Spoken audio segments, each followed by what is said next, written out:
Sehr geehrte Frau Kommissarin Jourová, sehr geehrter Herr Kommissar Reynders, sehr geehrte Frau Abgeordnete Sippel, sehr geehrter Herr Wiewiórowski als europäischer Datenschutzbeauftragter, sehr geehrter Herr Professor Kelber, Bundesbeauftragter für den Datenschutz und die Informationsfreiheit, sehr geehrter Herr Professor Petri, bayerischer Landesbeauftragter für den Datenschutz, sehr geehrter Herr Spuna, erster Generalanwalt beim EuGH, sehr geehrte Frau Ahmed als Vertreterin der schwedischen Ratspräsidentschaft, sehr geehrte Frau Jelinek als Vorsitzende des Europäischen Datenschutzausschusses, meine sehr geehrten Damen und Herren, liebe Freunde der bayerischen Vertretung, wir freuen uns wirklich sehr, und das ist nicht nur einfach so dahingesagt, dass heute so viel von Ihnen gekommen sind. Wir hätten diesen Saal heute doppelt füllen können, haben dann nach der Hälfte abregeln müssen, was eben die Teilnehmerzahlen angeht. Und es liegt sicher nicht nur an dem schönen Wetter heute hier in Brüssel, sondern an der Thematik und an dem großen Interesse, das der Datenschutz in sich birgt. Anlässlich des 5. Jahrestags der Geltung der Datenschutzgrundverordnung wird heute unter anderem darüber diskutiert, welche praktischen Auswirkungen die Verordnung hat, aber auch wie sie sich zu anderen Rechtsakten verhält und natürlich auch, welche Herausforderungen dabei bestehen.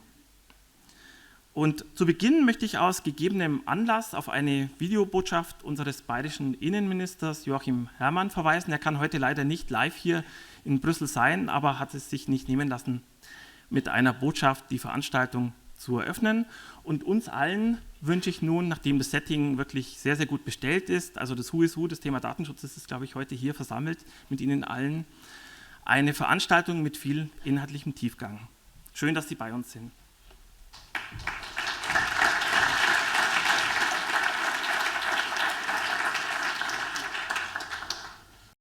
Meine sehr geehrten Damen und Herren, Ihnen allen ein herzliches Grüß Gott in der bayerischen Vertretung in Brüssel.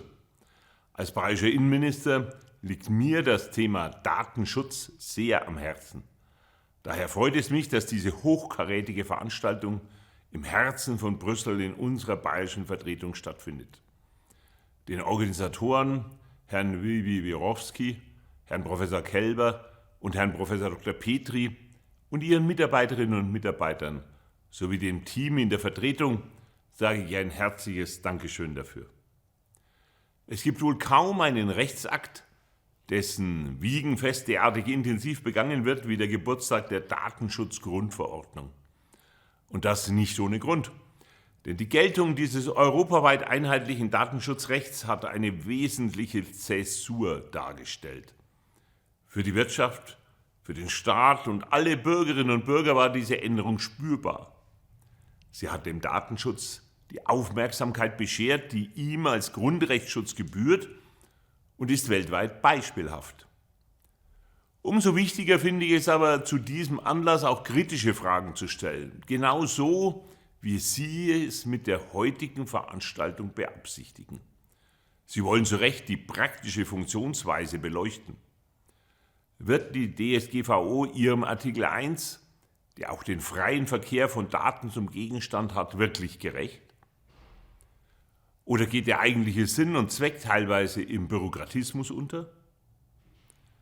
Auch die Frage, ob die DSGVO wirklich von den vielen neuen EU-Rechtsakten mit Datenbezug unberührt bleibt, wie es dort oft so schön heißt, muss beantwortet werden. Das sind wir den Anwenderinnen und Anwendern schuldig. Und schließlich auch die Frage, ob die DSGVO in allen Bereichen noch zeitgemäß ist. Hier sollte angesichts der Erfahrungen mit großen Anbietern dringend über eine Verantwortlichkeit von Herstellern für die Datenschutzkonformität ihrer Produkte nachgedacht werden. Privacy by Design sollte auch für Hersteller die Maßgabe sein. Meine Damen und Herren, es gibt also viele spannende Themen, die Sie heute sicherlich diskutieren werden. Ich wünsche Ihnen dabei gute Erkenntnisse und gute Gespräche.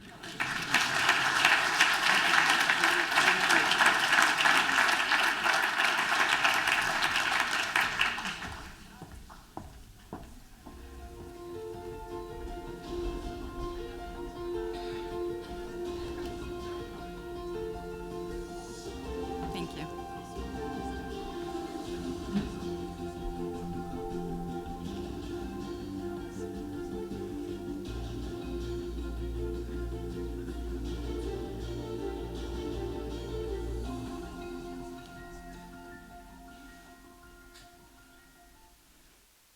Good evening. Welcome, everyone, and thank you for joining us. My name is Estelle Massé. I'm the Global Data Protection Lead at the international NGO Access Now. I'd like to start by thanking our host for this evening, Bavaria, for the wonderful venue, and the European Data Protection Supervisor and the German Federal Data Protection Commission for coming up with the idea of celebrating the landmark that GDPR is. We're here to celebrate the General Data Protection Regulation and reflect on its successes and its challenges. It's a very timely discussion, not just because the law is turning 5 this year, but also because the European Commission is expecting to launch a regulation in the coming weeks to improve its enforcement. To assess the success of a law, we need to go back to its original goal. And for the GDPR, it's about protecting fundamental rights, creating legally binding obligation for companies and entities that wants to use our data, no matter the level of risk that this may create in relation to our rights. Yesterday's Meta decision is a good case study to assess the success and challenges of the GDPR. We can see what works and what could be improved with the enforcement mechanism of the GDPR. We have a decision that is both delivering us the biggest fine ever under the law, thanks to the EDPB decision, and yet the effects are likely to not be felt by people on the ground. What does this mean for the GDPR in its future? Beyond this case, there is a lot to be learned in reflecting on the past 5 years, both for the future of the GDPR, but also for the wave of digital legislation that have been adopted under this European mandate that build upon on the GDPR and further develop the digital single market. This is what is at stake, and this is also the topic of our program tonight. For it, we have a series of keynotes that will guide you through all of this issue before moving to a panel discussion and closing remark. Please join me in welcoming our first keynote of the evening, Commissioner Reinders, Commissioner for Justice. Thank you very much.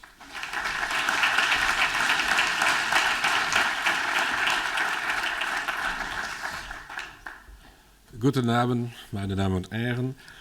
Good evening, ladies and gentlemen.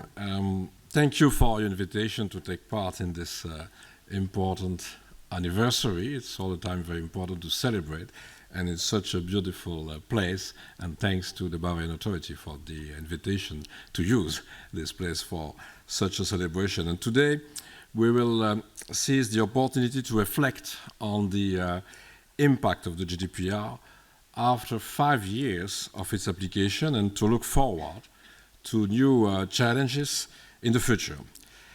I will focus on 2 key areas: enforcement and the place of the GDPR in the EU's digital strategy. Let me start with enforcement. 5 years ago, the GDPR's ambitious and innovative enforcement mechanism entered into force. The so-called one-stop shop pursues 2 main objectives. Firstly, it establishes a strong center to ensure a consistent interpretation and application of the law. Secondly, it preserves the principle of proximity, where individuals can communicate with their local data protection authority in their own language, and sometimes with a lot of data protection authorities in some member states, certainly in one. Now that 5 years have passed, we are seeing the results of large and complex investigations in one-stop shop cases. In some cases, fines of hundreds of millions of euros have been imposed, more recently more than 1 billion. The message from DPAs is clear: a breach of the GDPR has serious consequences. Some of these cases have required dispute resolution by the European Data Protection Board. This is not a malfunction of the enforcement system. Quite the contrary. In highly complex cases involving the personal data of millions of Europeans, it is normal that DPAs will take different approaches. This is an example of the system at work. But let's not focus only on an handful of cases involving large or very large companies. Since its inception, Over 2,000 one-stop shop cases have been created in the DDPB's case register. In addition, individuals benefit from the one-stop shop system every day by relying on their local DPA to protect their rights, no matter where the organization processing their data is based. In addition, DPAs are working hard to ensure consistency by producing guidance at the level of the DDPB. With the growing numbers of judgments of the Court of Justice, we are now seeing the emergence of a rich body of law and guidance on data protection. This provides a foundation for a truly common EU data protection culture and trust between DPAs. But we can always do better. In October 2022, the DDPB sent to the Commission its so-called wish list of procedural issues that could be harmonized at EU level.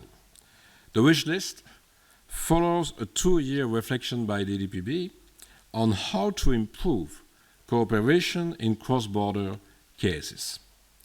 This is an unprecedented situation where DPAs, the enforcers of the GDPR, have unanimously called on the Commission to adopt harmonized rules to improve their work.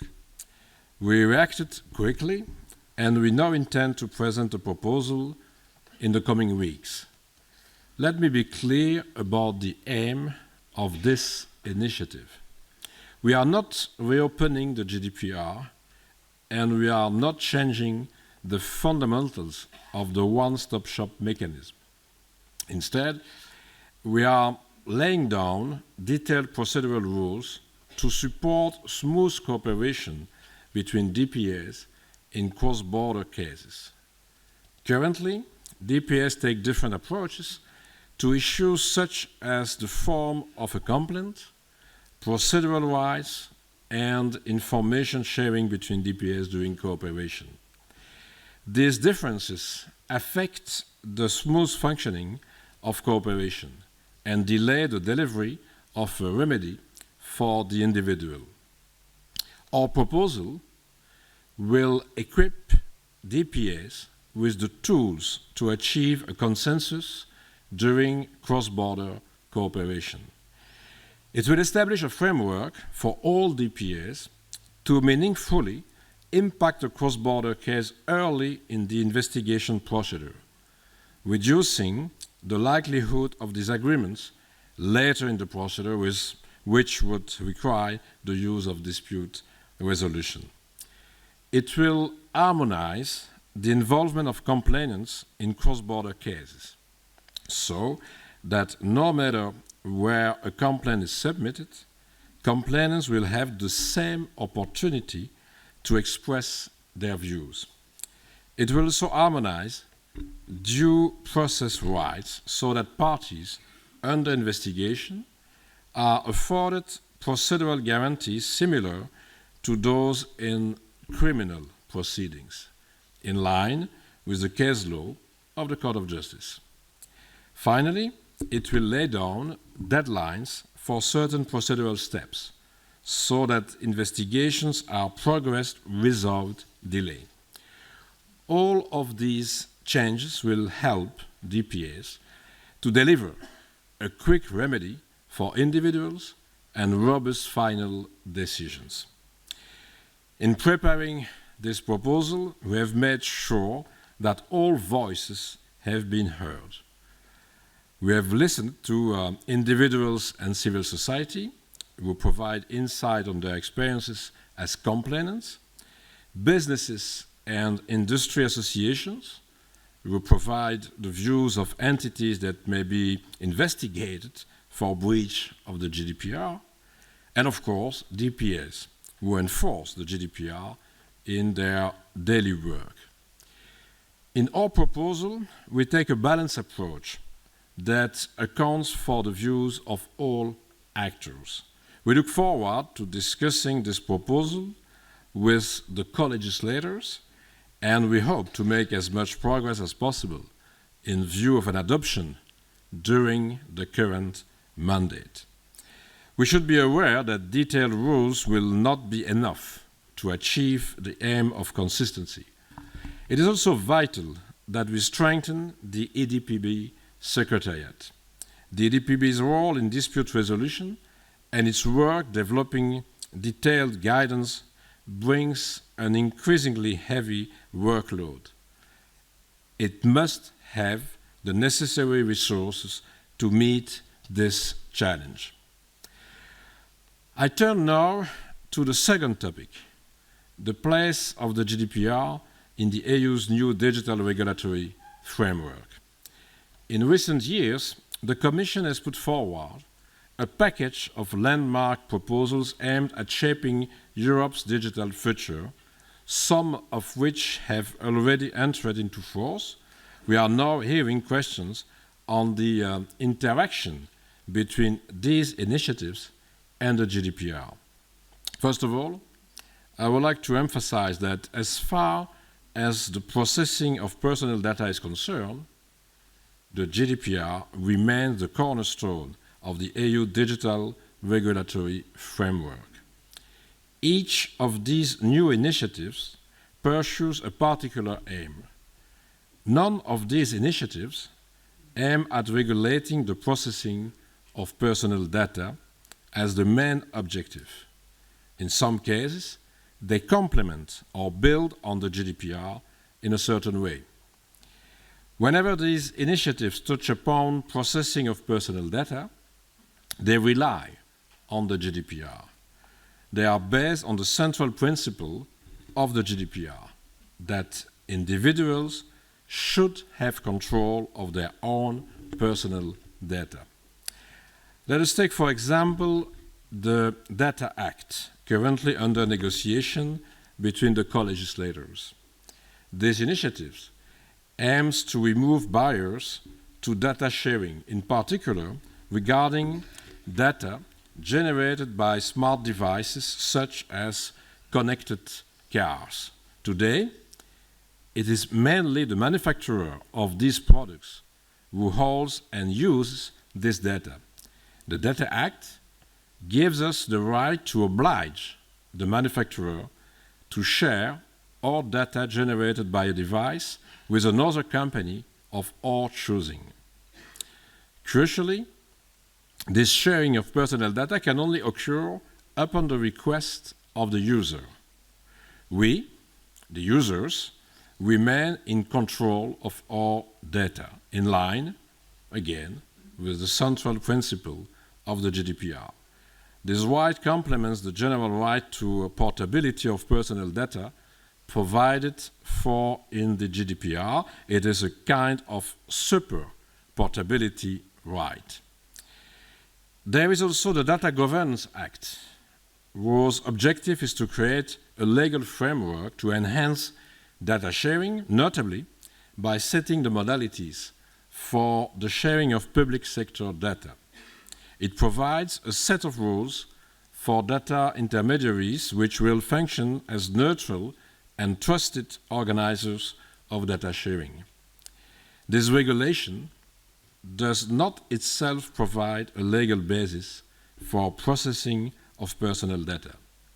Then, the open health data space empowers individuals to control and use their medical data in their home country and in other member states. It also helps researchers to access the data necessary to make advances in their work. And with the DSA and the DMA, we want to create more accountability from large online platforms and more contestability of digital markets.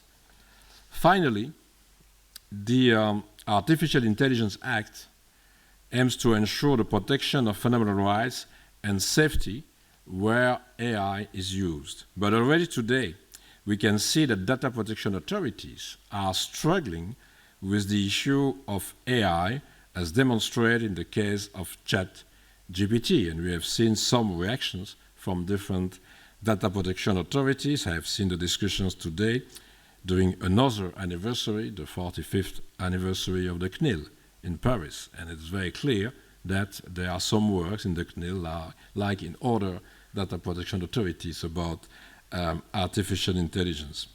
Therefore, not only are these initiatives consistent with the GDPR, in fact, the GDPR is the foundation of which they are based, all those reactions from the DPAs. It is now essential to ensure this consistency when enforcing these rules. In each of these initiatives, we ensure that DPAs remain responsible for all questions concerning the processing of personal data. In some cases, DPAs will be designated as competent authorities. Where DPAs are not designated, appropriate cooperation must take place at national level so that all relevant expertise is taken into account. We are also creating structures at European level which bring together representatives of all concerned regulators to establish a consistent approach to these new rules. Take, for example, the high-level group established by the DMA or the European Data Innovation Board established by the Data Governance Act, both of which involve the representation of the EDPB and the EDPS. I consider that this is a key marker of success of the GDPR. Without it, none of these digital initiatives would be possible. It provides a principles-based, technology-neutral, and generally applicable foundation on which each of these initiatives, new initiatives, can build. Finally, the GDPR has contributed to the shaping of data protection standards at global level. In other words, with the GDPR, we have seen that the EU can be a rule maker instead of a rule taker. In our interconnected world, where personal data can move around the globe with just a click, the only way to ensure that data can flow freely across borders while maintaining a high level of data protection is to work with like-minded partners. This is what allows us to contribute to the definition of the rules of the game at international level. I've experienced that very recently during my visit in Japan and South Korea, where I discussed opportunities for further cooperation. This would not have been imaginable a few years ago. And there are more and more countries with whom we engage on almost all continents, because we have seen the development of different legislations in the same way than the GDPR on the 5 continents. And sometimes, in some countries, there are just legislation at a state level. But maybe one day it will be possible to have also a federal privacy law, and we will see that with the Congress in such a country. In that respect, also, the GDPR opened the way to new developments of our international work. We see now opportunities to have the same type of dialogue and cooperation with foreign partners and on other aspects of the regulation of the digital economy. For instance, on artificial intelligence or consumer protection in general. All this shows that despite rapid technological change and significant policy development, the GDPR remains ready to meet the challenges of today. And so I want to confirm that we'll continue to make an evaluation of the good functioning, of course, of the GDPR, but as I said, the next step will be to try to be more precise about different procedural rules to reinforce the cooperation between the DPAs and the good functioning, maybe with more resource for the EDPB, the good functioning of the network of DPAs at the EU level. So I'm sure that when we will come back for the 10th anniversary of the GDPR, we will see that it was possible to make again some progress in the protection of personal data, in the protection of fundamental rights, in fact, in the protection of the values that they are enshrined in the treaty and are the foundation of our union. Thank you very much. Vielen Dank.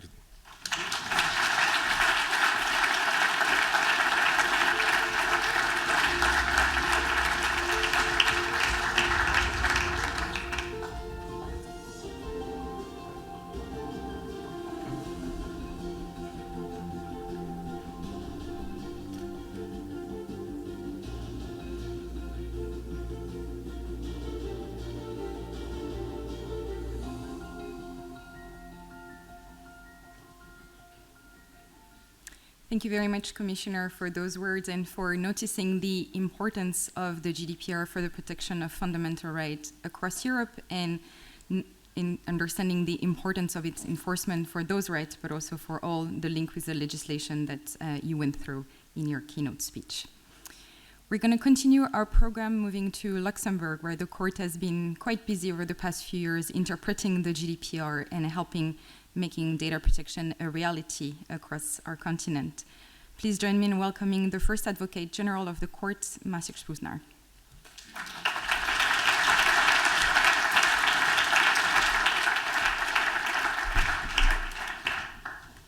Thank you very much.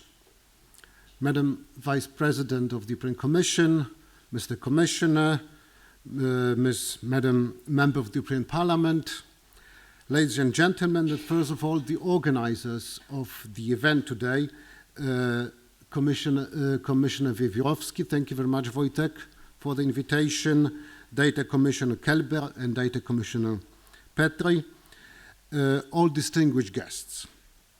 I must confess that it's a great honor to represent the Court of Justice at the anniversary of GDPR. And you are probably thinking that I will be talking about the case law of the Court of Justice, but, well, I have to say that the birthday party of GDPR is not the best place to discuss in detail sometimes very boring case law of the court. And let me start by saying that the GDPR and in general data protection was not only a jurisprudential challenge for us, and I will start not with the case law, but by underlying that the Court of Justice, like any other institution, we are also subject, to be more precise, to our sister regulation, which de facto extends the provisions of GDPR to EU institutions. That is the regulation 2018-1725 that entered into force half a year later.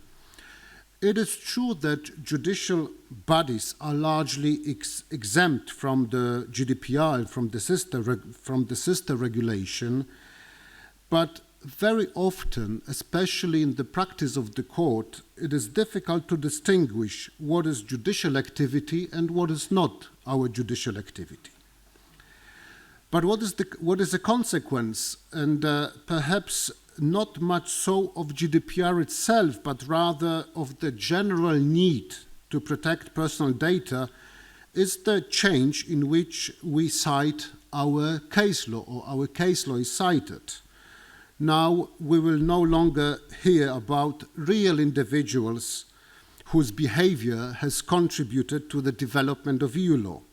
I mean here Mr. Flaminio Costa, who many years ago in the 60s didn't pay an electricity bill, Mr. Andrea Frankovic, who was made redundant, Ms. Paola Faccini-Dori, who changed her mind about taking up a language course, or Mr. Gerhard Köbler, who wanted his long-standing career in Austrian universities properly recognized. So the court had to decide how to name individual cases without revealing the identity of the parties to the proceedings. And at the same time, we wanted to assure an appropriate distinguishability of cases. As some of you know, the court initially used convention names consisting of fictitious or real initials of individuals, but we eventually decided to name cases based on fictitious names, which we believe will ensure that cases are adequately distinguishable. And let me now turn to substantive issues relating to the case law of the court relating to the GDPR, I assume that this is precisely because of our jurisprudential activity that you have invited here a representative of the Court of Justice. So the topic of the conference today is GDPR still a benchmark in the EU digital landscape? Although I have very clear view on this, I may voice it at a later stage since we're at the opening stage of the conference.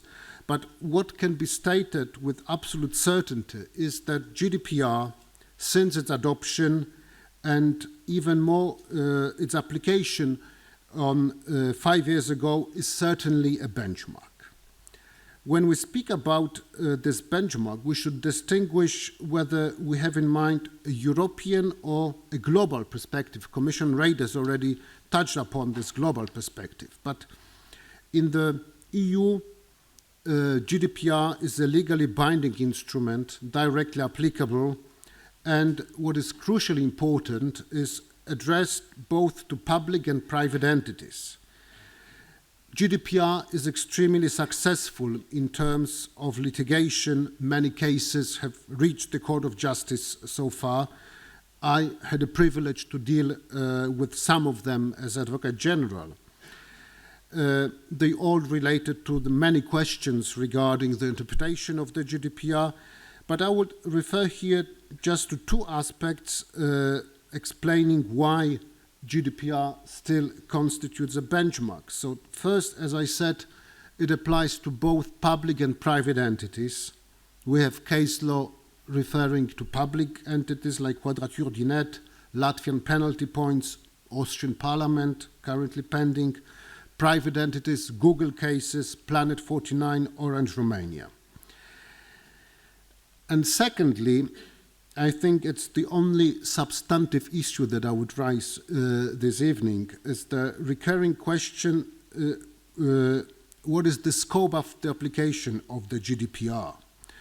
In the beginning, there were some misunderstandings as the wording of Article 16 of the treaty could suggest it, like Article 51 of the Charter, that the GDPR applies exclusively when another act of EU law is applicable. In other words, that GDPR is ancillary to another act of EU law. And let me be here straightforward. Given that the GDPR has a dedicated legal basis in Article 16 of the treaty, and that it's moreover underpinned by Article 8 of the Charter, protection of personal data, Article 7, respect for private and family life, as well as take into account the intention of the legislator, the scope of the application of the GDPR is very wide. This means that the GDPR applies ipso facto without there being a need of existence of further EU legislation. In other words, the GDPR is not ancillary to another act of EU law. The only exceptions regarding the scope of the application can arise from the wording of GDPR itself. And because of its scope and breadth, the GDPR constantly faces numerous challenges. It is not for the opening remark to comment fully on them. Suffice to state that there are challenges concerning the relationship between the GDPR and the national law, but also what Commissioner Reinders mentioned between GDPR and other acts of EU law. Let me now turn to the global perspective. On the global stage, it is, I would say, de facto binding instrument. To put it in a very simple terms, if businesses want to trade with and within EU, they must respect GDPR. A very well-known scholar from Columbia University, Anu Bradford, an author of a well-known book, Brussels Effect, said that in reality, GDPR and other measures of the Union concerning new technologies are an important point of reference. Even if the rules we establish here are not followed by other jurisdictions, but other legislation outside Europe, It constitutes a benchmark in the sense that at least civil society relies on the rules that have been established within the European Union. So to conclude, I will close my remarks by wishing you enriching, successful conference. And of course, for those who are interested, my own view is that, of course, the GDPR is a benchmark in the digital landscape of the Union. Thank you very much for your attention.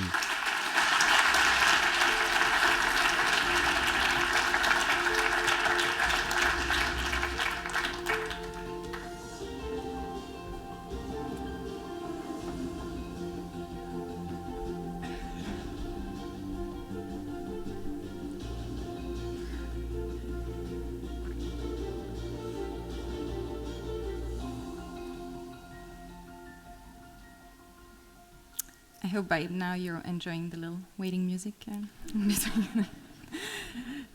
All right, let me walk us through our last keynote of the day before a panel discussion. And it's an important one as the first chair of the EDPB for still a few days. Please welcome Andrea Jelinek.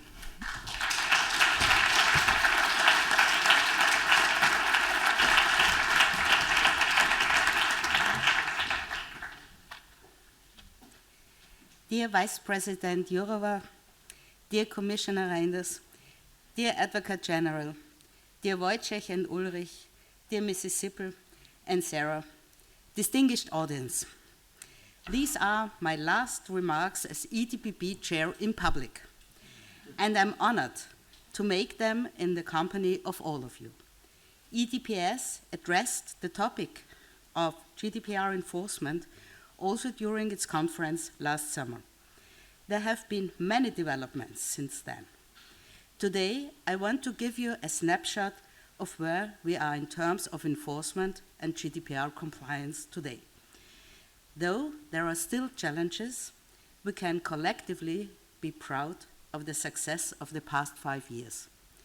First, the GDPR has marked the global, not just the European normative landscape in data protection.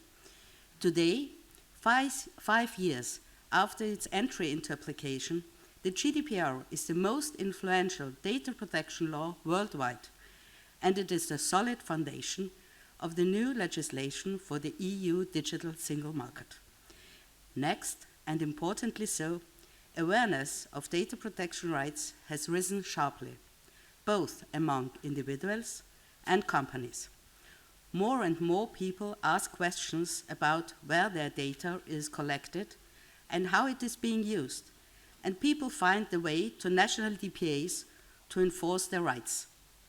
Thirdly, while it is normal that it took some time for enforcement to gather speed initially, now the big fines are hitting. The most recent example, the 1.2 billion fine that was issued to Facebook by the Irish DPC following a binding decision of the EDPB. But this is not a standalone case. DPAs issued over 1.2 billion fines only in 2022. DPAs enforce at national level or cross-border via the one-stop shop. 1% of the one-stop shop decisions go through the dispute resolution mechanism.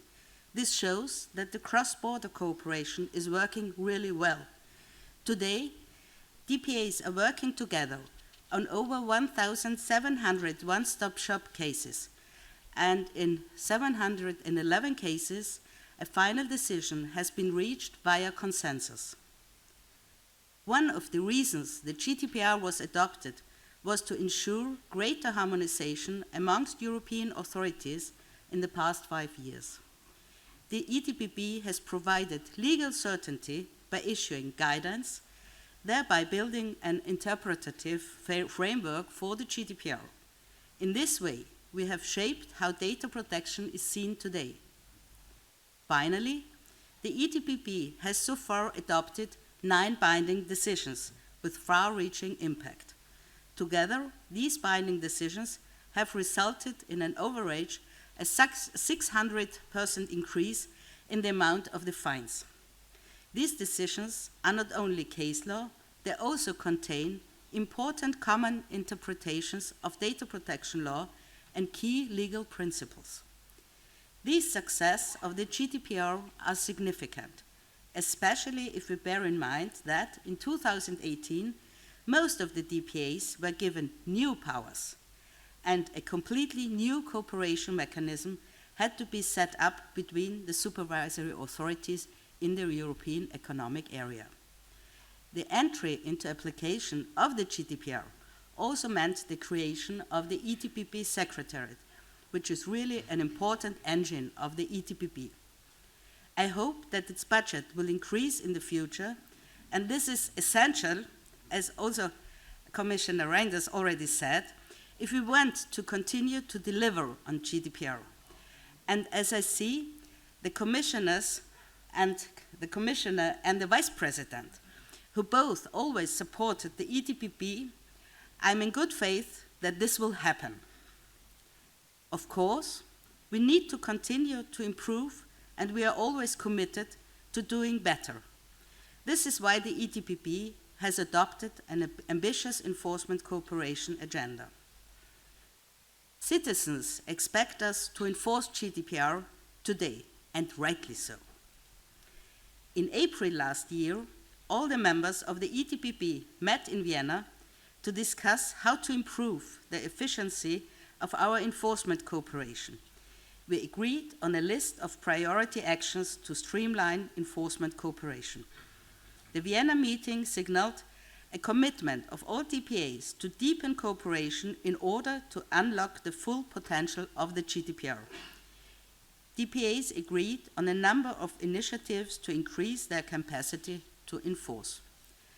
The common approach behind all these ETPP initiatives is the promotion of cross-border cooperation by creating joint efforts between DPAs and contributing to DPA's capacity to enforce.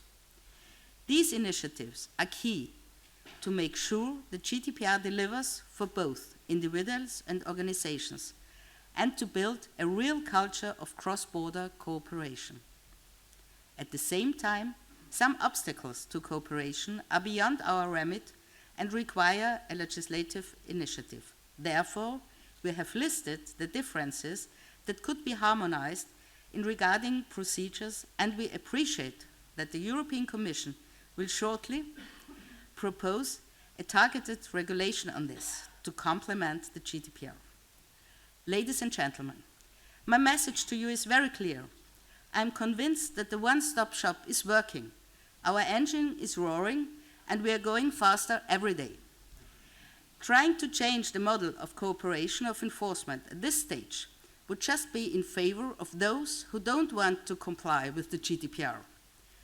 As we all know, it takes years to negotiate or renegotiate specific rules, especially if we speak about national competences. After very long and intense discussions on all levels, the legislators decided that enforcement, also in cross-border cases, stays at the national level and that DPAs work together via the one-stop shop. Furthermore, I think about the 56 cases that are pending at the European Court of Justice, waiting for being decided to answer many important questions to interpret the GDPR. Our task as DPAs is to make sure GDPR is implemented efficiently and effectively today. This is what we focus on, and this is what we spend all our energy on. Personally, I'm convinced that the ETPP will continue on the path it has taken with great passion, and that this what data subjects in the EEA and beyond expect from us. Thank you.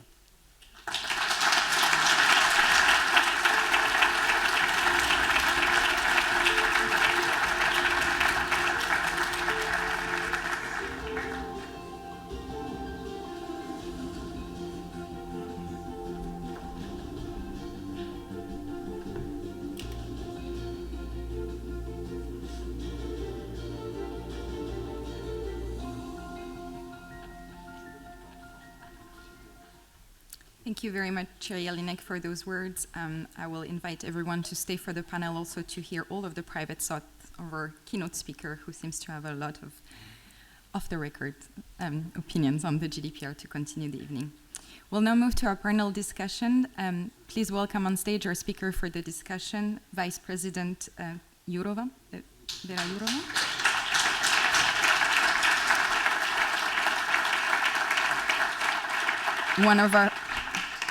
One of our hosts for the evening, Mr.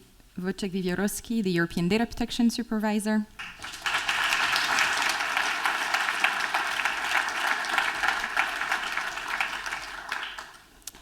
MEP Birgit Zippel.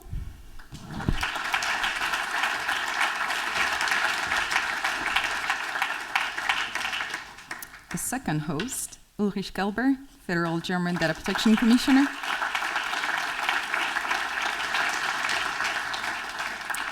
And Sarah Ahmed from the Swedish Presidency. Thank you.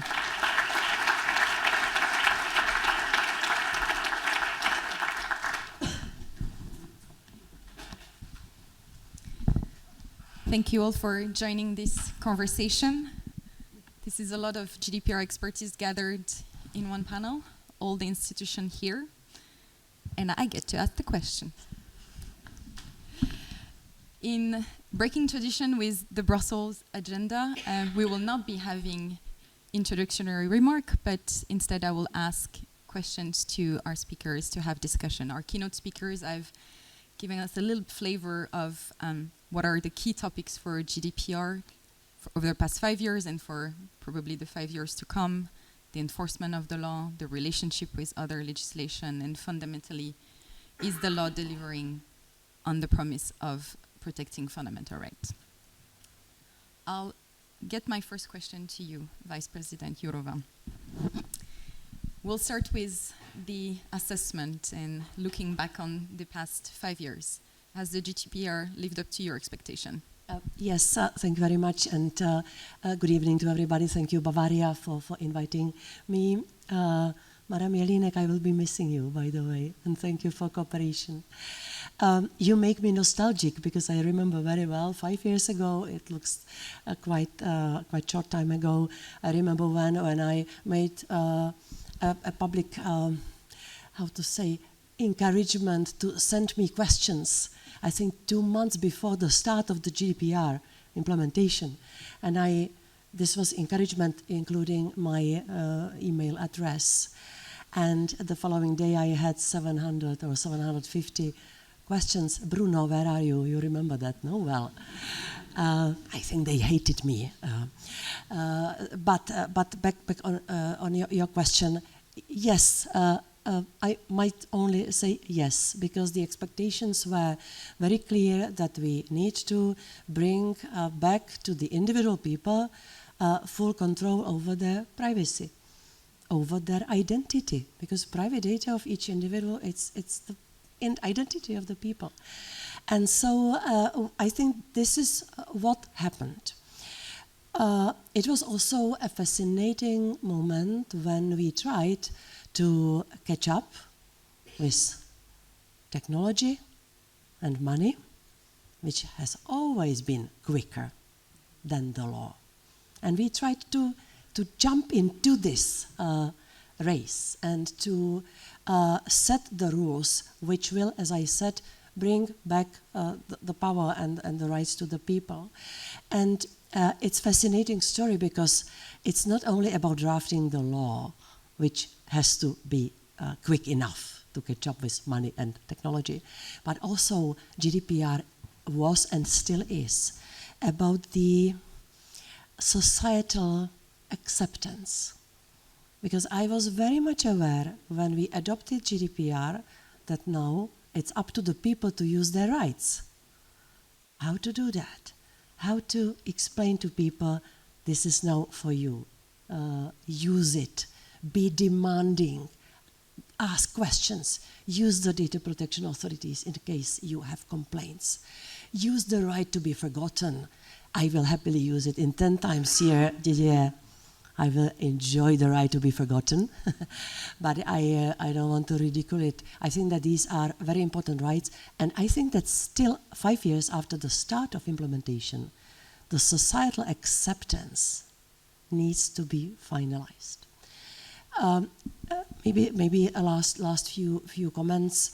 Where we did not expect so high was setting GDPR as the global standard, this Brussels effect, which you mentioned, Mr. Advocate General.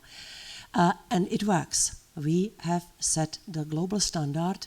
We see GDPR principles being used in different places on the globe, and also to the benefit of non-European citizens.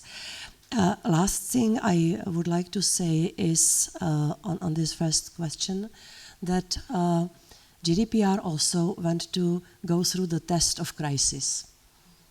As everything we do, we rely on several key principles, and all of them are now under big stress test. And it started with COVID, and now we are in the war.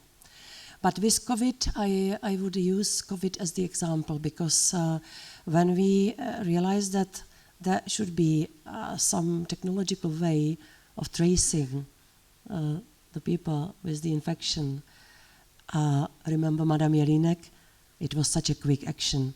We have to create the guidelines so that these apps are possible, but so that they do not demolish the right of privacy of individual people.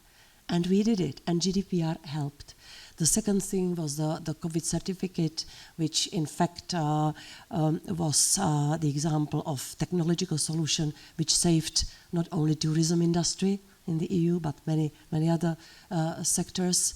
And again, here we could rely on GDPR as the principle which must not be demolished or broke, but by doing that, we try to establish the technological solution which will fully respect the fundamental rights of the people. I could continue, but we have other distinguished members of the panel. Thank you. Thank you for that and for outlining some of the successes and tests that the GDPR had to face already, and you've already touched on some of the key questions to improve that we'll come back to. Wojciech Wiewiórowski, I'll turn to you. Your assessment of the past 5 years, where do you see progress, where do you see room for improvement? Well, definitely when I start to think about GDPR, I even go a little bit farther to 2012, when we had a proposal from the Commission and the first discussion on what we can expect. Can you imagine that was before Snowden revelation? That was before the famous cases like the one of Google Spain, like all the discussion about the right to be forgotten. And our expectations were that the privacy will get its own place, the place it deserves. And I remember when we were waiting for the day when the draft was revealed. I also remember the first conference that we organized in Warsaw when I was the Polish Data Protection Commissioner together with Mr. Spunar, and where we were talking about procedures, and we were talking about enforcement as the real challenges. And I may say these are the challenges, but these are also the success stories for today. Thank you. Ms. Sipil, your own assessment of the law. What can I say after all these positive messages that we heard today? So maybe I will start with an expression that I heard also today. As a matter of principle, I think we have all good reason to celebrate the birthday of GDPR. But, of course there is a but. I'm not only referring to many misleading stories at the beginning once we decided on GDPR, with stories that now all the smaller business, the small sports clubs, they have to close down because it's data protection, it's making their business impossible. Of course it wasn't true, but it was concerning people, raising concerns. And although storytelling did not come from the smaller business, it came from the big businesses. So really what they wanted to say, we are not ready to change our business model. So in the end, all the smaller business did not have to shut down. The sports clubs are still there beyond data protection, which is good. I'm also a little bit concerned about things that I heard today, that one of the main aims of GDPR is to ensure the free flow of data. Seriously? I hope we are thinking about the kind of data, the number of data, which data, for whom, for what purpose, so we shouldn't say it in this principled word. I also heard that consent is a central principle of GDPR. Wow. To be honest, in many debates I heard, no, consent is one thing, but there is legislation, there is legitimate interest. Many wanted to rely on legitimate interest of companies. And also today, what we sometimes see with many companies trying to comply with the rules, the issue of consent even is abused. Misleading consumers with crazy ideas to get their consent for things that are not allowed under GDPR. So we are still working on enforcement, having everybody on board, and I'm really concerned if we will get it. We talk a lot about ensuring fundamental rights.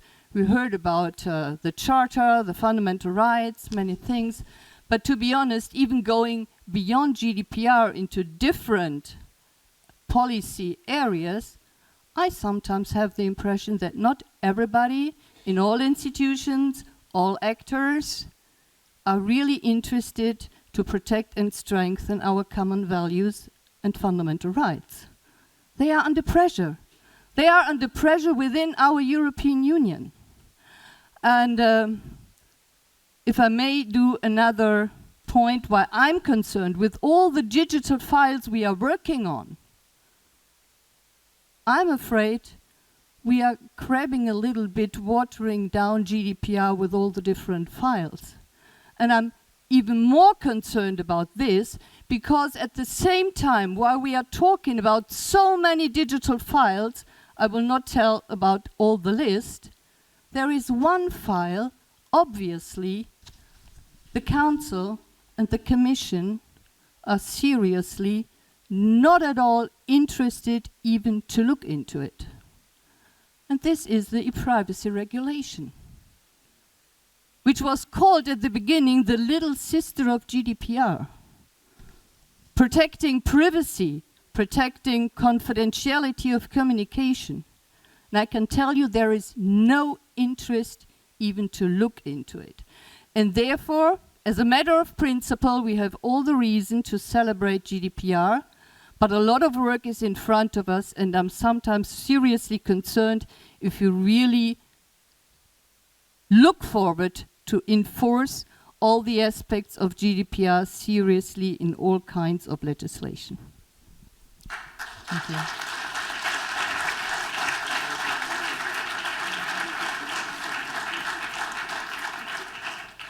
Thank you. We'll get back to that point exactly after I get a sense of where we're at from all the speakers, but thank you for already laying the ground for us here. Ulrich Kelber, your assessment of the law as one of the regulators in charge of making it real for all of us. Yeah, if you would listen to the speakers of German Industry Association these days, then the answer would be no. Over-bureaucratic, unclarity, blocking, especially against small and medium-sized companies, and so on and so on. If we ask for concrete examples, it's almost silence. And if we get some, that's a very typical German point, then these are business cases which were unlawful under pre-GDPR right in Germany too. So they do it for 20 years or other unlawful. My own conclusion is different. It's an overall yes for the GDPR success in the last 5 years, and this in the way by really setting a standard and a benchmark, not only in Europe in legislation, but worldwide. We see that last time when we had the roundtable of the DPA of the G7 member countries, it was our friends from Northern America who insisted to put in GDPR principles like data minimization and purpose being in the communique of the meeting, because they say that's the only chance to fight surveillance capitalism. So that was not the EU approach to that meeting, but from others who really take that standards and the principles for their own work worldwide. And this is a success if you harmonize 28 different European laws. And this harmonization is really, this is on a good track of the interpreting of the way of how to see the different regulation. There's some goals to be achieved in the enforcement side of the GDPR. It's still too slow, and so we are really thankful that this quick response came from the Commission on the Vienna process, because we cannot see that 28 different national regulations are an obstacle for harmonized enforcement of the GDPR. If the enforcement side wouldn't be successful, then there is the risk for a loss of credit. If the use for individuals is not clear, if small and medium-sized companies see a different level of regulation on the national side or on the international part. So this is the point where we really have to work on, but overall, yes, it was a good time with the GDPR and really getting that kind of a harmonized European law on the base of principle civil law. That's the difference to all other regulations worldwide. Thank you. So far we have 4 yes for GDPR. So 4 yes for GDPR with, notes of criticism and points to improve, which we get to. Sarah Ahmed, what is the council view on the GDPR? Well, actually, the council had the occasion to take up under the first review of the GDPR and highlight some specific areas.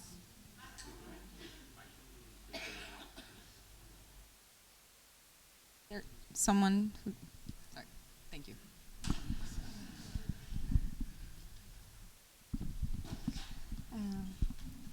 Yes. So as part of the first review of the GDPR, the Council actually had the opportunity to take a position on the application of the regulation and highlight some specific areas that should be further looked at. And having this GDPR now during 5 years, we have a clear pictures to help us discuss the GDPR from the view of success, impact, and also remaining challenges. What I can say is that the first most striking element is that the GDPR is a key element and an important instrument that strengthens the protection of personal data and also fosters trust-enabling innovation in the EU. And it is even a real benchmark for data protection at international level. 7 years after its adoption, I would say that GDPR is the most known regulation in the EU, but also outside the EU. So overall, the main message from the Council is that the GDPR has been a success. When it comes to the impact, it would take too much time for me to go into detail about that, so I will concentrate on one impact, and that is the legislative developments. The GDPR has had a concrete impact when it comes to legislative developments at international level. We have seen that third countries have adopted data protection rules or has adjusted their legislation to be more in line with the GDPR. We have seen it in Japan, South Korea, and Brazil. And we should also mention that the GDPR has had a significant impact when it comes to legislative updates and adjustments in all the member states. So from my experience in Sweden, I remember that the GDPR amounted to a hard and intensive work when it came to revising all the sector-specific legislation to the GDPR.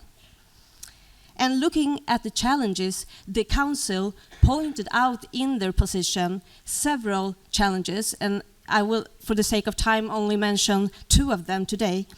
First of all, the Council considered, among other things, that the controllers and processors, especially small and medium-sized enterprises, needed more guidance and more clarification from the data protection authorities and from EDPB, and also that sector-specific conducts could contribute to a proper application of the GDPR. And we have seen positive steps towards this. We have heard today that there has been issued from the EDPB helpful guidelines, and also we have seen the first code of conduct in the field of cloud services. And we should welcome these developments. They are to be encouraged and to further be developed, especially the practical guidance that we know that stakeholders ask for. Second, the Council also pointed out that emerging technologies creates new challenges for the protection of personal data, but also for the protection of other fundamental rights. And this is certainly a matter that should be in the core for the upcoming discussions. So to conclude, I would like to highlight the role that the DPAs play in enforcing the GDPR and the importance of the cooperation. And in this perspective, also the need for the further strengthen it. But I believe that we will touch upon this question more later on. So I hope we will have a most valuable debate today. Thank you.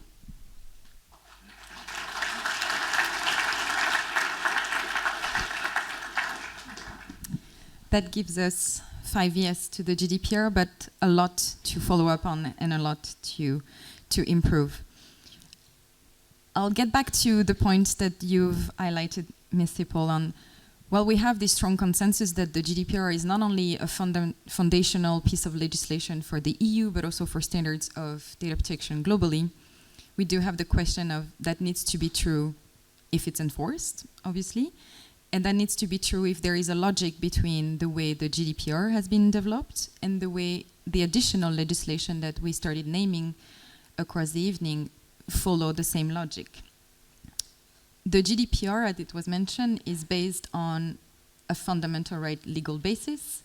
It's a right-based legislation, it's a value-based legislation, and we've seen in the current EU mandate that a lot of the new legislation completing the digital single market are now moving toward a market approach. Is there a shift in the way the EU is legislating the digital agenda, moving from rights to market? And what does it mean for the GDPR stands? Ulrich, I'll go to you first for this one. Maybe yes. Now it's working. Thank you. It's a complex question. We have to bear in mind that we are no less than in the midst of a technological revolution. And the speed of digitalization, the speed of how new technologies are put into the market by tech companies are a challenge for democracies, are a challenge for our society, because there are a number of impacts for the individuals and for the society of all. Overall, I share the way the European Union is aiming of regulating these technological turning points in accordance with European rules and values. The idea behind that is to give, on the one side, the European tech sector a fair chance on world markets and to develop and to produce wealth out of these technologies and out of the usage of data. And on the other side, holding the balance with the fundamental rights of citizens, even in this fast-changing environment.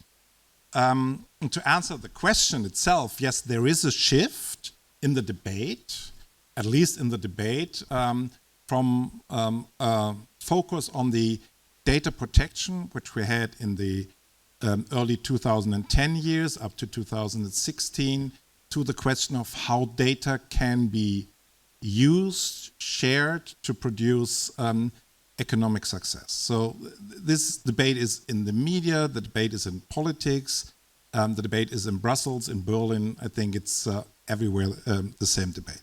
And in that debate about such a shift, there is a risk of a shift in paradigm.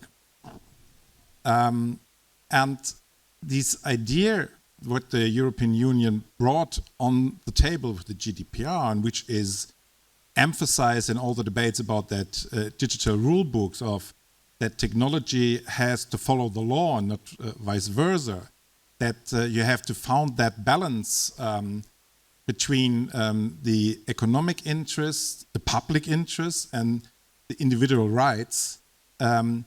This debate has to really be made for every single step in this rulebook and for all the different approaches. So take examples like the AI Act, which are about ideas of transparency, of the possibility for remedies.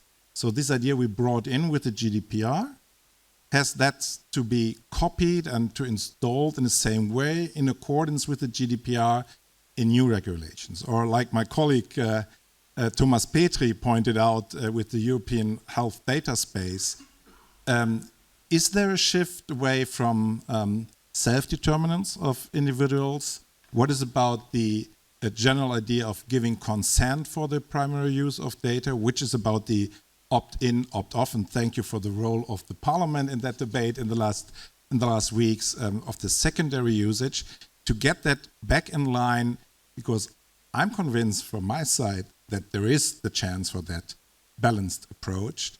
But yeah, the question was, is there a shift? Yes, there is a shift in the debate. It must not be a shift in handling fundamental rights of European citizens.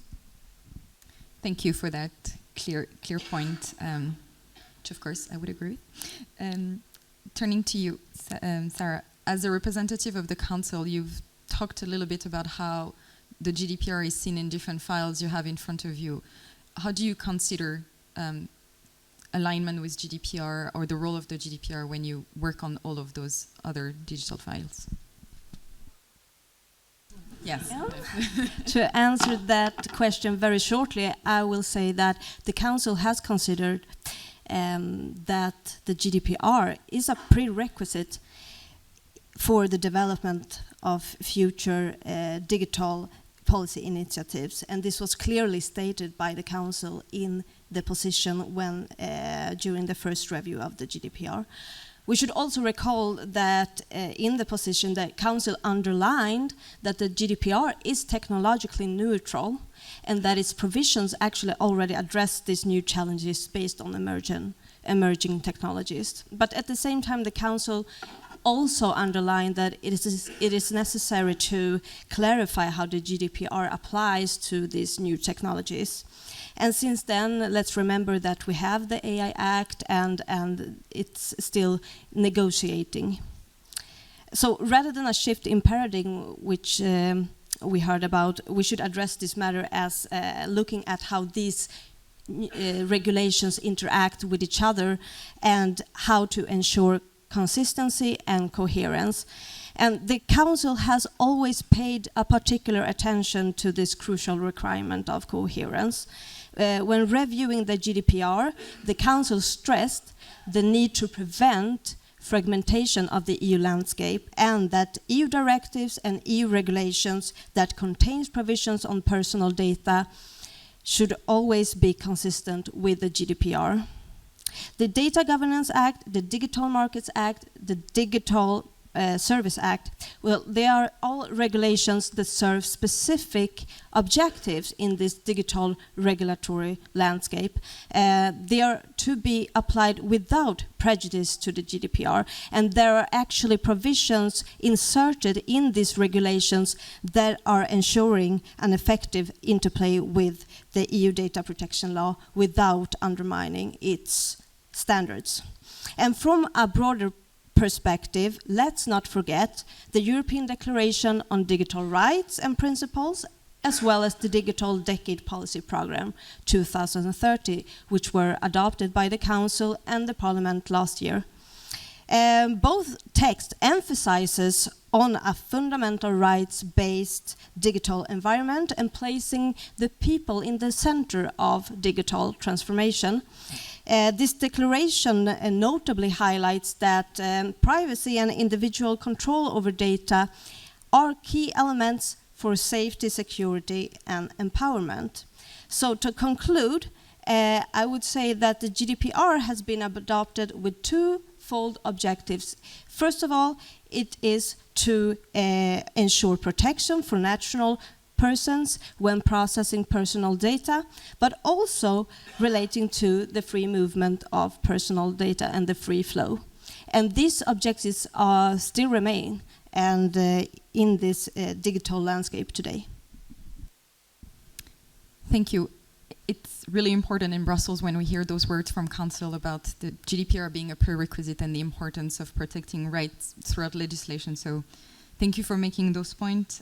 I'll be remiss if I don't pass the message to please speak to your colleagues in the Telecom Working Party to get this message down to e-privacy.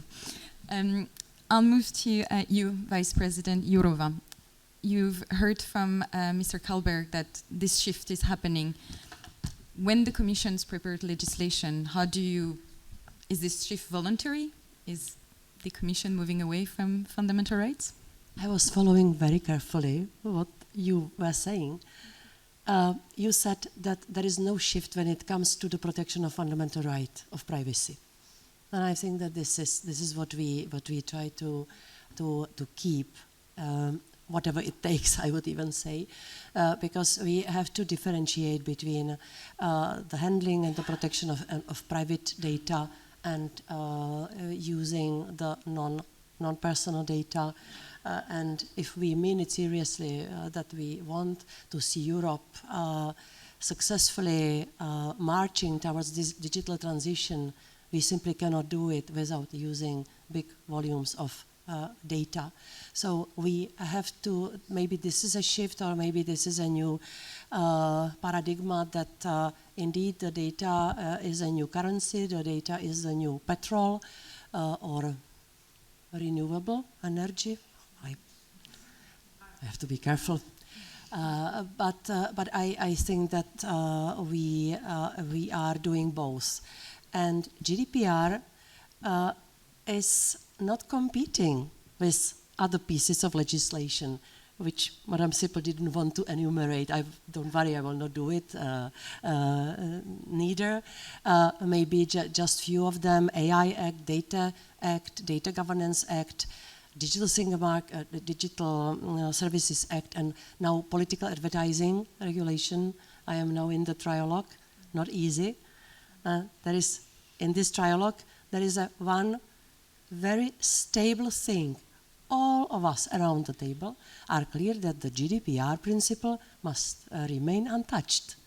And that's why whenever I think about GDPR, what it is, I don't see this piece of legislation queuing with the others. No, I see it rather a spine, digital spine.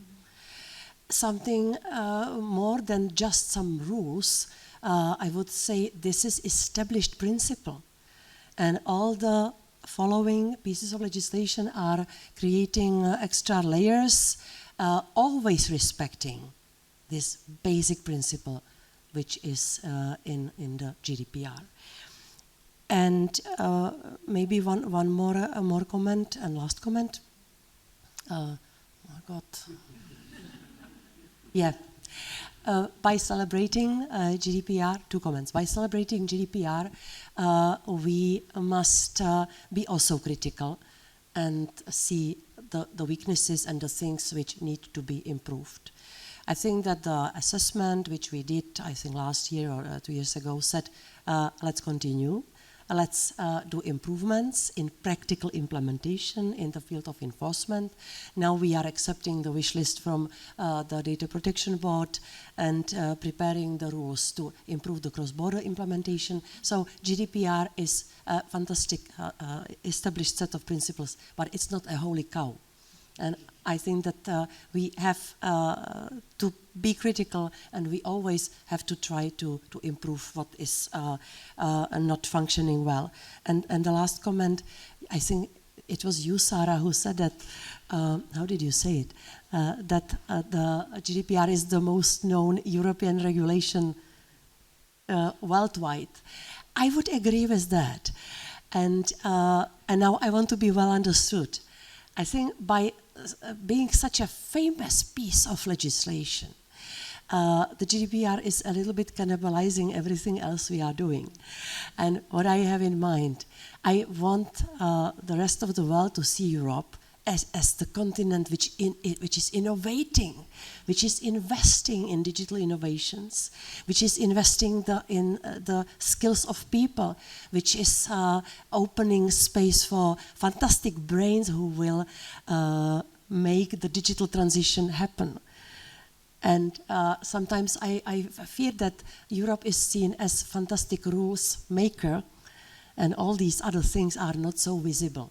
And I think that it's the task for all of us. Yes, indeed, to promote GDPR as well-established set of principles, but at the same time promote Europe as innovating continent, which is also is esteeming the human beings' power and capacity.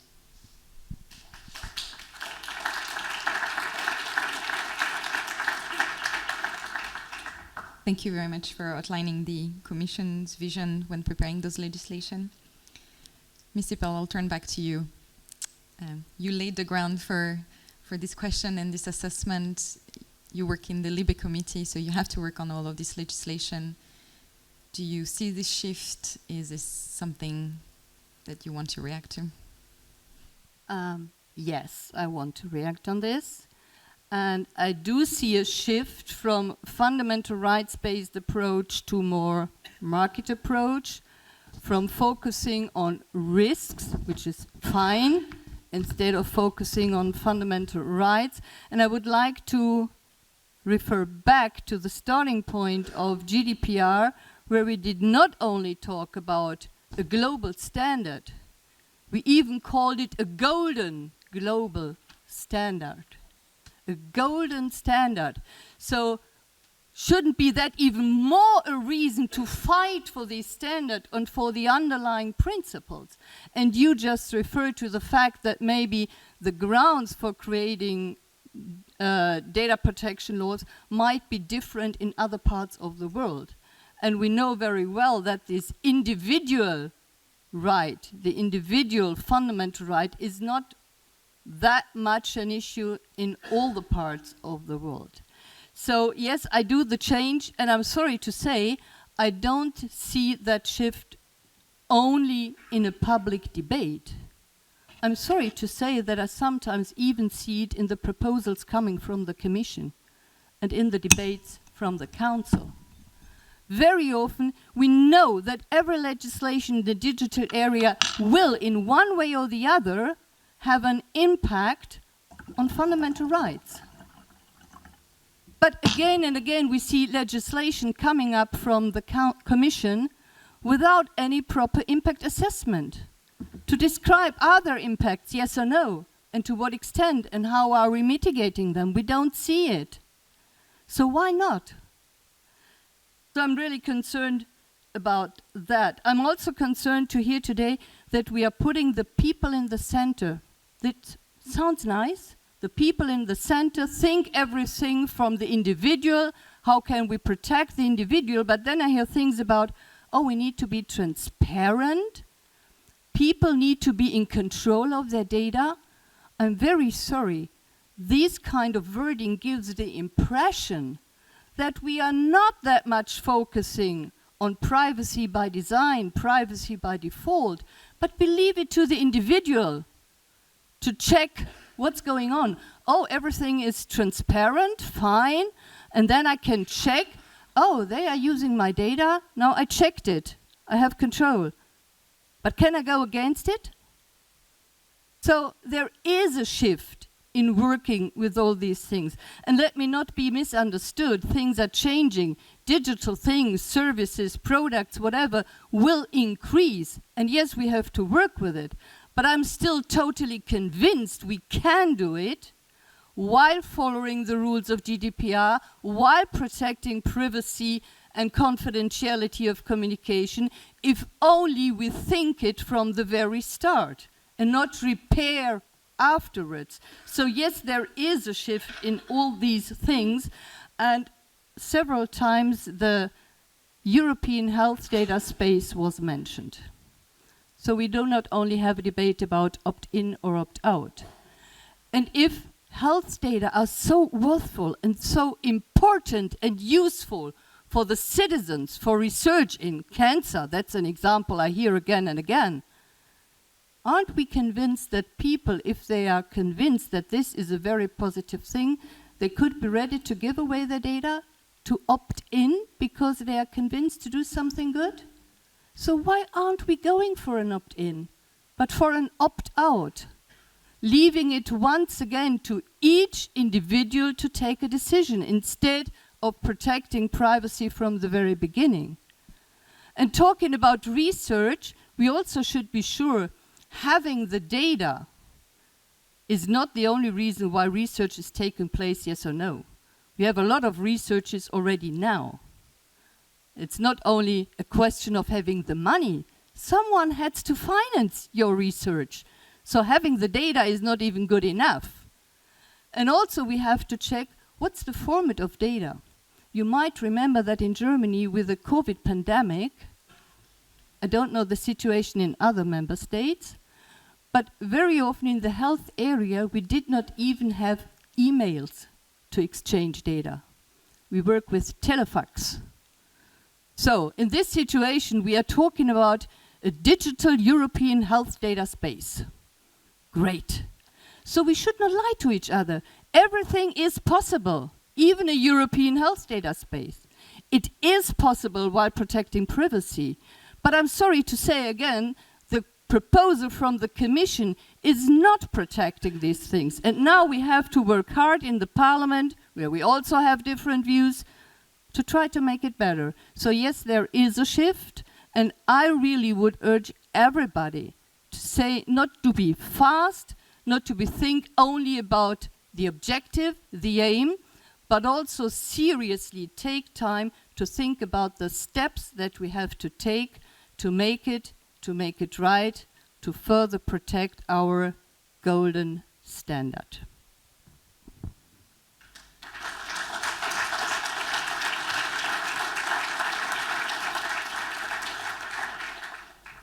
Thank you. Wojciech, I'll turn to you. How do we protect this golden standard, and how do we make sure that the EU is heading in the right direction with the GDPR and the area of legislation following? I think that in longer perspective it was predictable. It was something that we know it will happen, that we will be discussing about the very practical things in a few years. So that's why when we decided in 2009 to move fundamental rights to privacy and data protection towards the treaties and to have it in the treaties, and then to set the regulation on that in GDPR, it means that we prepare the foundation, the lens through which we want to see all these other acts that are going to come. And that's what is going on now. The real shift, which I would not want, would be the shift when we will forget that we have to look through the lens. We will forget about our glasses. We will start to use the new regulations without these fundamental rights. And I would like to also stress that the cooperation between the regulators is something that we have to remember about. And that drives me back to Peter Hastings, who is with us today, and his idea of discussion, what the fundamental rights means and what the regulation means for different regulators. Thank you for bringing us to this conclusion of going back to what's at stake here. What are we talking about? The protection of fundamental rights. I will slightly change the rule for the last questions. We are a little bit late on time, and I will cut your last intervention slightly short for one last round. Your prediction and your wishes for the future of the GDPR, what immediately needs to change, what needs to change in the long term, what are your own institutions planning on this? Vice President, I'll go to you first. What is, what is the Commission now doing? It's a new set of rules for improvement and speedier implementation of cross-border enforcement. I think that still we have to work together and for the Commission, of course, as the legislator, there is smaller part of it, but especially for the data protection authorities, there is room for more work to get to the ideal which we saw at the beginning of GDPR, that we will have one continent, one law, one way of implementing it. And at the beginning, you wanted it short. Can I say what we knew at the beginning of GDPR, that this will not be an easy way, an easy task to do. Because we saw that in each member state we see different administrative rules. And I don't want to say crash, but the connection between GDPR rules and national rules, it's something which simply is not enabling the same speed of implementation. The second thing, a very uneven distribution of work. And you know exactly what I speak about. I think that in Dublin, they have pretty much work due to the fact that they have all the digital big companies there. So this is, of course, the factor. Then the factor of culture and priority, which the political scene and the society gives to protection of privacy. Let's face it. It's different. Madam Sippel, you would not be able to win any elections in many member states with your very radical narrative.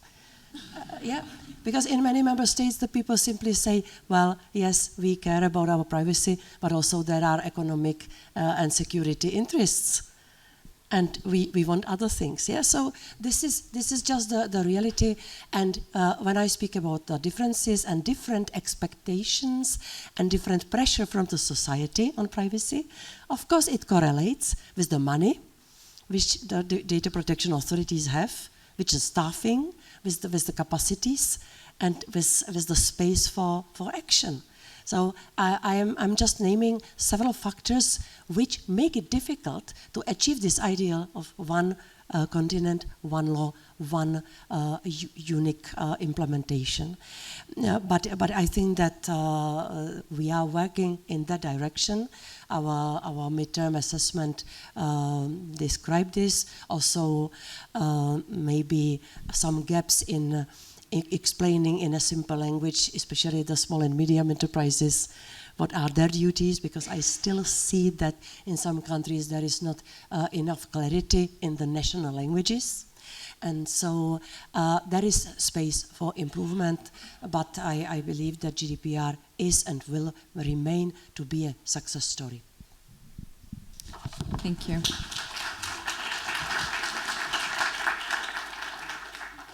Ms. Sippel, you were named, so I'll turn to you. Thanks for this. To be very open, I have no problems to win elections. I don't have doubts about that.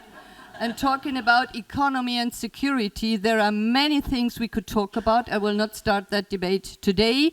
Not everything is linked with data protection, and as I just said, most of the things that we want to see in future, both in the area of economy and security, are possible while protecting privacy if there is only the political will, and I'm really concerned that you think the two things cannot go together.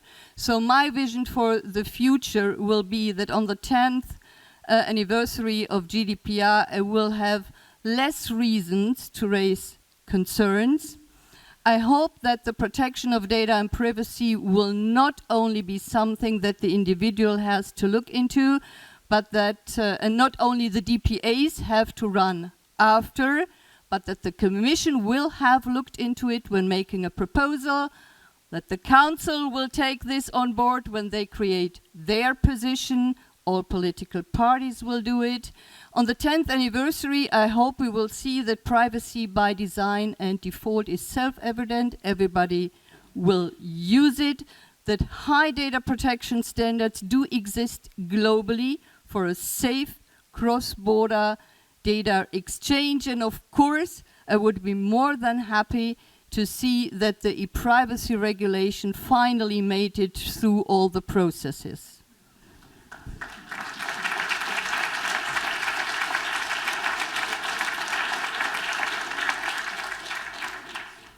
Ms. Ahmed, the view from Council, your wish for the GDPR.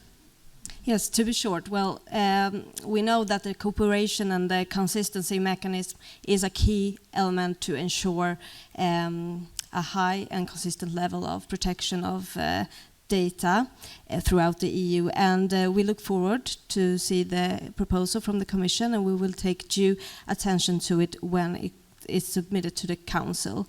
And we also, when looking ahead, we should also focus on the remaining challenges that we have. For instance, practical tools supporting organizations, an effective application of the GDPR to emerging technologies and support innovation, and also the need to avoid fragmentation in the EU and the national landscape. So, to conclude, we should also promote the European model established by the GDPR. That is the wish from the Council, I would say. Thank you. I kept our host for the closing words, as you are also the ones who hold the future of the GDPR closer in your hand as regulator. Wojciech Wiewiórowski, I'll go to you first. Well, you know that I'm optimist. For me, always the glass is half full. So I would love to say the things which Birgit said a while ago. But I'm afraid I will not be that optimistic this time. And I will say that for the 10th anniversary of GDPR, we have to prepare for the battle. The battle for this right, for the right to privacy, and for the practical meaning of all these things that we were saying throughout the decade of work on GDPR and these 5 years of dealing with it. So let's try to make it as good as possible and as successful as possible now, but let's brace for the real battle.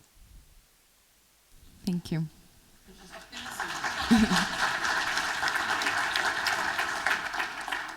So most of you will be aware of Moore's law, that the capacity of microprocessors will double every 18 months.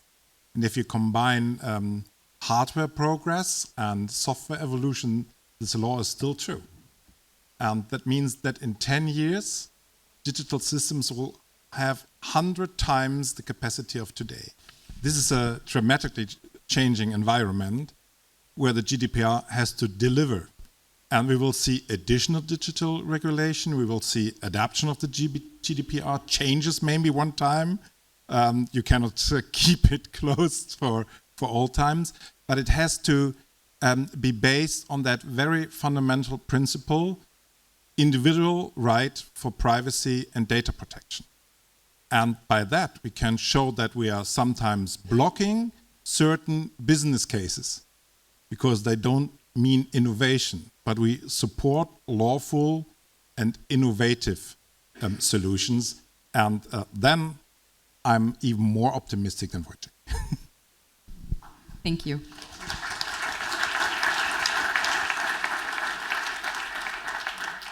There is plenty to reflect on the whole conversation from today.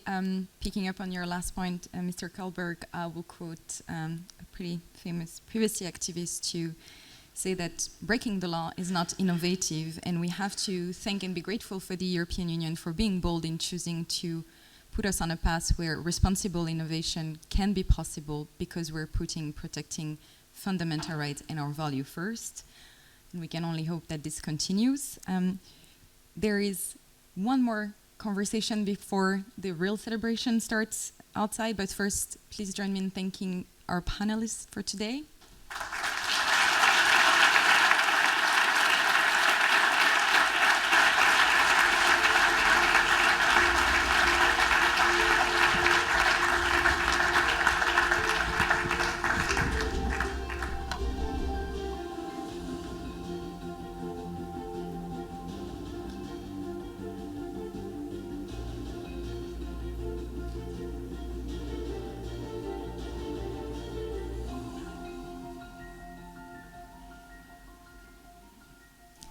And please welcome for closing remarks, Thomas Petri, our third host for the day, the Bavarian Data Protection Commissioner.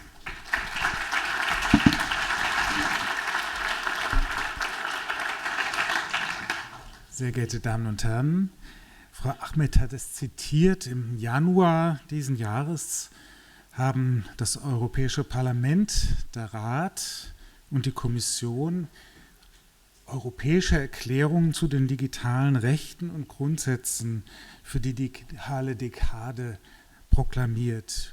Und Sie haben zu Recht zitiert, Menschen sollen im Mittelpunkt des digitalen Wandels stehen. Und ich habe die Diskussion so verstanden, dass doch weitgehend Einigkeit darüber besteht, dass der Mensch nicht nur Objekt des digitalen Wandels sein soll, sondern auch Träger von Rechten. Und ich glaube, das war auch das, was Frau Jourova in Erinnerung hatte im Zusammenhang mit dem Entstehungsprozess und auch im Beginn der Geltung der Datenschutzgrundverordnung, dass man erstmal die Leute dazu bringen muss, ihre Rechte auch wahrzunehmen. Also, wenn man das miteinander verknüpft, dann würde ich sagen, die Datenschutzgrundverordnung passt eigentlich recht gut in dieses Leitbild, was die Europäische Erklärung zum Ausdruck gebracht hat. Denn sie will einerseits das, was jetzt als Plan für einen Binnenmarkt für Daten im Raum steht, verbinden mit einem hohen Datenschutzniveau, mit Rechten für die Menschen. Und ich glaube, dass man die Erklärung nicht anders denken kann, als dass sie voraussetzt, dass die Menschen betroffenen Rechte haben. Und erst dann entsteht auch Vertrauen in den freien Datenverkehr, in den Binnenmarkt. In diesem Sinne ist die Datenschutzgrundverordnung, ich glaube, Frau Jourova war es auch, oder Herr Reinders, ich bin mir nicht ganz sicher, er hat von Eckstein, Sie haben, glaube ich, von Eckstein gesprochen, von einem Eckstein, ich würde sagen, ein Meilenstein auf dem Weg zum Binnenmarkt, ein wichtiger Baustein, aber eben nur einer. Es ist ein wichtiger Meilenstein, es folgen andere. Und man muss dabei berücksichtigen, dass dieser Meilenstein ein allgemeines Datenschutzrecht ist, einen allgemeinen Rahmen setzt, der für spezifische Situationen vielleicht die eine oder andere Anpassung braucht. Wir hatten das diskutiert im Zusammenhang mit jetzt den horizontalen Rechtsakten für den Binnenmarkt, Data Act, Digital Governance Act, Digital Market Act ist, glaube ich, auch erwähnt worden. Also das sind spezifische Regeln für spezifische Situationen. Die geplante Verordnung für die künstliche Intelligenz ist auch so ein Beispiel für eine spezifische Situation, die eine spezifische Ergänzung für oder der Datenschutzgrundverordnung bedarf. An dieser Stelle möchte ich das nochmal aufgreifen, was Frau Sippel erwähnt hat, aber auch Frau Jourova angedeutet hat, dass wir Privacy by Design als Grundsatz in der Datenschutzgrundverordnung nicht konsequent zu Ende komponiert haben und dass man möglicherweise, und da greife ich auch das Grußwort von unserem Herrn Staatsminister Hermann auf, Privacy by Design bei solchen Technologien, die wirkmächtig sind, vielleicht offensiver angehen muss, dass man eben beispielsweise Transparency by Design in die KI-Verordnung implementieren müsste.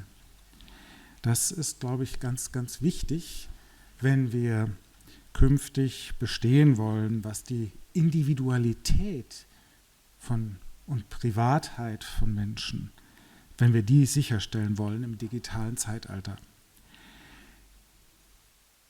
Was habe ich mir noch notiert? Für den Ausblick, denke ich, ist deutlich geworden, Herr Reiners hat das betont, die Panel-Diskutanten haben das betont, Frau Jelinek hat darüber berichtet, wir brauchen eine Weiterentwicklung von Enforcement, dass wir die Grundsätze der Datenschutzgrundverordnung am Leben erhalten können und ihr ja, sozusagen effektiv zur Geltung bringen können. Und wenn wir das schaffen, dass wir das Enforcement weiterentwickeln, die Kommission hat das ja dankenswerterweise auch aufgegriffen, und gleichzeitig aber dafür sorgen, dass die betroffenen Rechte auch bei spezifischen Situationen zur Geltung kommen. Frau Sippel hat den EHDS als Bewährungsprobe, so möchte ich es mal formulieren, zur Sprache gebracht. Wenn uns das gelingt, dann bin ich zuversichtlich, dass wir in 5 Jahren zufrieden zurückblicken können und sagen können, ja, die GDPR, die Datenschutzgrundverordnung, ist nach wie vor ein wichtiger Meilenstein, ein wichtiger Baustein für den europäischen Binnenmarkt für Daten. Ich möchte mit diesen Bemerkungen inhaltlich schließen, aber noch nicht ganz enden. Ich möchte auch den Impulsgebern und den Panelisten herzlich danken für die vielen Denkanstöße, die förmlich einladen, dass wir gleich weiter diskutieren. Dafür herzlichen Dank. Und mein ausdrücklicher Dank geht auch an die bayerische Landesvertretung, die diese herrliche Umgebung hier als Gastgeber zur Verfügung gestellt hat. Meinen Mitveranstaltern danke ich herzlich und vor allem ihren Mitarbeiterinnen und Mitarbeitern und meinen, die durch großes Engagement diese Veranstaltung überhaupt erst möglich gemacht haben. Ihnen allen